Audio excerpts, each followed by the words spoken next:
Good morning everybody. నా పేరు P Sudhakar. నేను ఈ పాఠశాలలో ప్రధాన ఉపాధ్యాయునిగా పనిచేస్తున్నాను. ఈ పాఠశాల పేరు ఎంపీపీ ప్రాథమిక పాఠశాల స్పెషల్. నేను ఇక్కడ గత 7 సంవత్సరాల నుంచి పనిచేస్తున్నాము. 2 ఉపాధ్యాయులు ఈ స్కూల్లో ప్రస్తుతం పనిచేస్తున్నాము. ఈ పాఠశాలకు 2 తరగతి గదులు ఉన్నాయి. ఈ 2 తరగతి గదులు కింద ఫ్లోరు, గోడలు, రూఫు పూర్తిగా ధ్వంసమైనాయి. ఈ తరగతి గదులు విద్యార్థులు కూర్చోవడానికి కానీ, ఉపాధ్యాయులు పాఠాలు చెప్పడానికి కానీ అనుకూలంగా లేవు. చాలా ప్రమాదకర స్థితిలో ఉన్నాయి. ఆ తరగతి గదిలో మా పాఠశాలలో 5 తరగతులు నిర్వహించడం జరుగుతున్నది.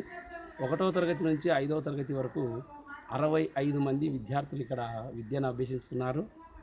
కాబట్టి ఈ తరగతి గదులను రిపేర్ చేయుటకు మైనర్ రిపేర్లకు కానీ, మేజర్ రిపేర్లకు కానీ ప్రభుత్వం నుంచి ఎటువంటి నిధులు మంజూరు కావడం లేదు.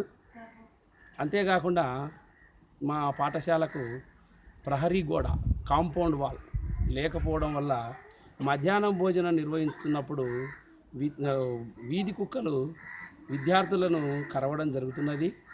అంతేకాకుండా మా పాఠశాల మైదానంలో మొక్కలు పెంచుకోవడానికి ఈ ప్రహరీ గోడ లేని కారణంగా జంతువులు లోనికి ప్రవేశించి మురికిగా చేయుచున్నవి. మా పాఠశాలలో మేము ఎప్పుడైనా మొక్కలు నాటినప్పుడు ఈ జంతువులు లోపలికి వచ్చి వాటిని తొక్కివేసి మొక్కలు పెరగకుండా జరుగుతున్నది.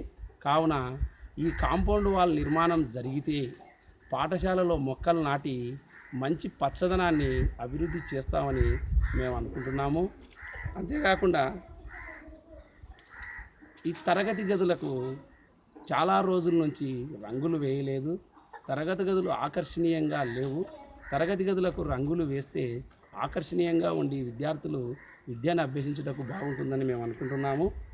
వీటి కొరకు మిలాప్ సంస్థ నుంచి మాకు నిధులు సమకూరిస్తే పాఠశాలలో ఉన్నటువంటి ఇబ్బందులన్నీ తొలగిపోయి తరగతి గదులు, కాంపౌండ్ వాల్ నిర్మాణము జరుగుతుందని మేము కోరుకుంటున్నాము.